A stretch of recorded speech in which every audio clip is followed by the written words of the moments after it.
Não tem o agro, ele é tech, ele é pop, ele é tudo, mas ele também é moda e hoje eu vou te explicar por quê. Oi, eu sou a Esther e esse é o Teca Talks, um espaço em que a gente fala muito e sobre muito. Quando a gente fala em moda, imagino eu que na cabeça da maioria das pessoas a primeira coisa que vem é glamour, passarela, look, close, aquela coisa toda. Já quando a gente fala em agro, imagino eu também que vem a indústria alimentícia. Pelo menos na minha cabeça vem direto. Plantio, colheita, importação, exportação de gado, commodity, todo esse rolê. E apesar de os dois pontos, superficialmente, não parecerem tão conectados assim, na verdade, eles estão ligados desde a origem, porque o primeiro depende e muito do segundo para existir. E hoje eu quero usar 3 pontos para te explicar como. Nosso primeiro ponto vai ser a origem das coisas. Vocês sabem que eu gosto, né? A gente vai falar de matéria-prima na indústria têxtil. Depois a gente vai falar de economia e tributação. Por que é muito caro para o brasileiro produzir no Brasil? E no terceiro ponto a gente vai falar sobre estética, imagem. E muitas vezes por meio dela, ela valoriza, exalta e destaca pontos cruciais na sua formação. Então vem comigo que agora a gente vai começar a falar sobre isso tudo. Então, não tem esse seu look lindo? Antes dele ser um look lindo, muito provavelmente, ou ele era planta, animal ou vegetal. Se você estiver usando uma peça que tem aí na composição algodão, seja feita de couro, ou também seja feita de viscose, são dessas 3 matérias-primas aí, respectivamente, que elas partiram. A começar pelo algodão, a gente está falando da fibra têxtil mais utilizada no mundo. E a gente pode ter muito orgulho do nosso Brasil, sabe por quê? Ele é o maior exportador de algodão globalmente falando. E só na safra de 24 para 25, de acordo com os dados da Abrapa, que é a Associação Brasileira de Produtores de Algodão, o Brasil produziu mais de 3,9 milhões de toneladas de plumas de algodão, meu bem. A maioria dessa produção veio do Cerrado, do Mato Grosso e da Bahia, e os empregos diretos e indiretos gerados na cultura e em toda essa produção passam de 1,5 milhão. E a gente está falando de um algodão de muita qualidade, tá? Isso porque quase 100% do algodão produzido aqui no Brasil tem a certificação BCI, que é o Better Cotton Initiative, a principal certificação de algodão sustentável no mundo. E além do algodão, pensa aí naquela bota de couro, na bolsa de couro, na jaqueta clássica de couro. Sabe o que é o couro? Pele bovina. E nisso o Brasil também é maioral, meu bem. Maior país do mundo em comercialização de bovinos comerciais. Ficou redundante, mas eu não vou regravar. Achei que esse take ficou até bem legal. E outro ponto pra gente fechar a matéria-prima, sabe a viscose? É extremamente versátil, de uma leveza. Ela é produzida a partir da celulose. Celulose é essa que é extraída do eucalipto, matéria-prima vegetal. Então, a moda se conecta com o agro aí, a partir da produção, do fornecimento de matéria-prima, para ela começar a pensar em ser alguma coisa lá na frente. E só nesse primeiro ponto eu acho que deu para perceber que a gente tem aqui no Brasil a cadeia produtiva têxtil mais completa do Ocidente.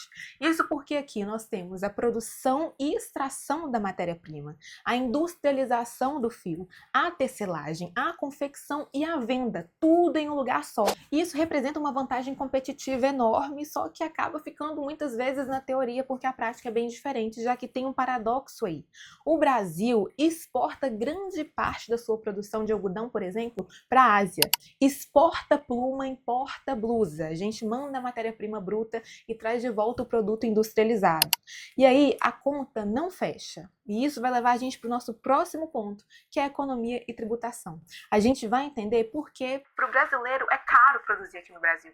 Eu sei que falar de economia e tributação pode parecer meio complicado. Na verdade, parecer não e nem meio também. O negócio realmente é complicado e eu posso falar propriedade de causa.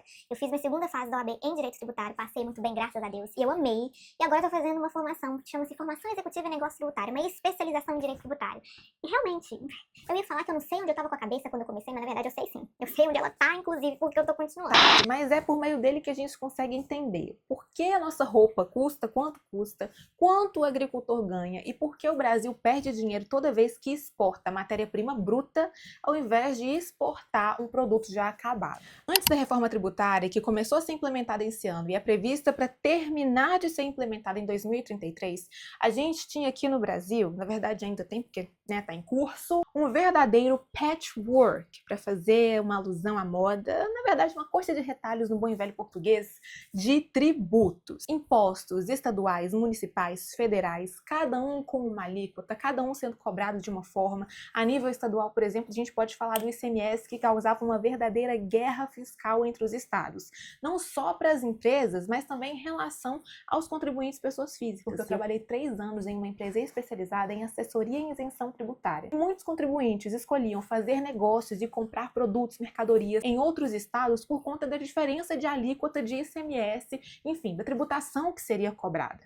E quando a gente fala de tantos tributos, na nossa coxa de retalhos a gente tem IPI, ICMS, ISS, PIS, COFINS. Esses são os que vão ser extintos pela reforma tributária e substituídos pelo IVA dual, IBS e CBS. Quando a gente fala dessa coxa de retalhos tributária, aplicada a uma cadeia produtiva tão extensa e complexa quanto é a cadeia produtiva da indústria têxtil, a gente tem aí uma conta infinita, porque é do campo para o fio, do fio para o tecido, do tecido para a confecção, da confecção para a loja, da loja para sua casa. E todo mundo paga vários impostos ao longo desse caminho inteiro. É muita conta, é muito imposto, é muito caro produzir no Brasil.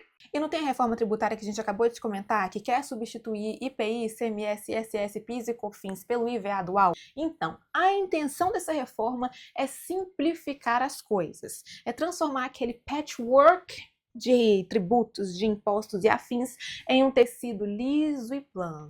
Mas a gente precisa entender uma coisa: simplificar não é reduzir a carga, tá? Só para deixar claro. Mas para o agronegócio, essa reforma foi interessante. Isso porque, de acordo com as novas regras, quem tem um faturamento anual de até 3,6 milhões de reais, e isso no agro é relativamente pouco, essa galera vai ficar isenta de pagar os novos tributos. E isso protege bastante quem pratica a agricultura familiar, que é muito responsável pela produção de algodão no Nordeste, por exemplo. Então aí foi um ponto positivo da reforma tributária para a galera do agro. E falando da indústria têxtil mais especificamente, essa mudança, pelo menos no papel, é muito positiva. Isso porque, com esse novo modelo de tributação, quando a gente fala do crédito tributário, o que é o crédito tributário? É o direito que a empresa tem de restituir ou compensar esses valores que foram pagos a título tributário. Mas terminando a nossa aulinha rápida de conceitos de direito tributário e voltando a falar sobre como essa reforma tributária teve um impacto positivo, pelo menos no papel, para a indústria têxtil, esse novo modelo de crédito tributário, de formas de trabalhar esse crédito, permite que a empresa, a indústria que compra algodão, que compra corante, que compra energia, enfim, tudo isso para produzir, para transformar a matéria-prima em um produto final, vai poder lá na frente abater esse valor que ela pagou de imposto ao longo disso tudo, do valor que ela pagaria do imposto para vender aquilo que ela produziu. Que a gente paga para vender também, tá? A gente não paga só quando a gente compra. Aqui a gente paga até para respirar. E é esse o princípio do IVA, Imposto sobre Valor Agregado, que é a base da reforma tributária e já é praticado, na verdade, em muitos países ao redor do mundo. É por isso que lá no início do vídeo eu falei que é caro para o brasileiro produzir no Brasil, porque muita gente escolhe importar o que vem lá de fora, mesmo que muitas vezes tenha sido produzido com matéria-prima que saiu aqui de dentro. A carga tributária média sobre o setor têxtil aqui no Brasil gira em torno de 30%. 30% só de tributo. A gente está falando de que a cada 3 peças produzidas, por exemplo, quase uma inteira vai só para pagar imposto, só para pagar tributo, né? Imposto é tributo, mas tributo não é sinônimo de imposto. Tem outras coisas como taxas, contribuições de melhoria, que são tributos também. Mas voltando, é uma carga tributária muito alta. E aí a gente não está incluindo nessa conta, nessa porcentagem, outros gastos que produzir tem. Gastos com infraestrutura, por exemplo, energia elétrica, com mão de obra, com maquinário, com logística de distribuição, com propaganda, com nada disso. Então, por isso que eu falei que para o brasileiro é muito caro produzir no Brasil. E às vezes compensa muito mais importar o que vem lá de fora. Por quê? Quando a produção não engloba desde a extração da matéria-prima até a transformação no produto final, a gente tem aí uma redução da cadeia produtiva, consequentemente uma redução da tributação. Por isso que as pessoas escolhem trazer as coisas lá de fora. E é aí que está a lógica da taxação das blusinhas, né? Por trás da taxação das blusinhas. Mas a questão é aumentar a cobrança do que vem de fora sem reduzir a cobrança do que é feito aqui dentro. Só vai incentivar o povo a não querer comprar nada. E eu sei que esse rolê todo pareceu muito caótico, muita informação. A minha mente está fervilhando, está caótica só de ter tentado explicar aqui. Eu juro pra você que eu tentei simplificar, espero ter conseguido. Mas enquanto a economia se acerta lá nos bastidores, agora a gente vai vir pra superfície, meu bem. A gente vai falar do exterior, das roupas. Como a moda, por meio da estética e da imagem, externa a sua relação, sua conexão com o agro. Essa estética do agro, country, rural, enfim, ela não é uma coisa nova. Novos, na verdade, são os olhares que se voltam para elas de tempos em tempos, o que na verdade acontece com várias estéticas ao longo do tempo. É isso que a moda faz. Revisita lugares, os mesmos lugares, só que com outros olhares, outras perspectivas, querendo focar em novos pontos. E com a estética do agro não é diferente. Se a gente olhar para a base dela, é a mesma coisa, é atemporal. O que muda são os pontos focais que as pessoas se dedicam a olhar e se dedicam a reinventar ao longo do tempo. Aqui no Brasil, a popularização do sertanejo universitário, por exemplo, pode ser vista como uma marcação, né? Como uma consagração dessa tendência de que o agro é pop e o agro é tudo. E são os dados de consumo que mostram a real dimensão dessa virada cultural. De acordo com o que foi divulgado pela WGSN, que é a maior empresa de pesquisa de tendência de moda do mundo, no bimestre de janeiro e fevereiro, comparando os anos de 2023 e 2024, teve um aumento de mais de 200% na busca por artigos ligados a essa estética do agro, como camisas com franjas e chapéu de cowboy, por exemplo. E foi essa mesma empresa, WGSN, que em 2024 consagrou a estética western extravagante como uma das principais que dominaria o mercado nos próximos anos. E sabe outros dois momentos que transformaram a estética do agro em uma coisa popíssima? O lançamento da coleção da Louis Vuitton assinada pelo Pharrell Williams, quando ele assumiu a direção criativa, e também o lançamento, meu amor, de Cowboy Carter, o álbum da Beyoncé. Não tem nem como negar, amor, o agro é popíssimo. A gente não precisa olhar pra fora, a gente tem o nosso próprio exemplo do agro pop nacional, a Ana Castela, nossa famosa boiadeira, que traz essa estética do agro de um jeito extravagante, totalmente associado a esse universo pop. Agro é tech pop tudo, inclusive aqui no Brasil.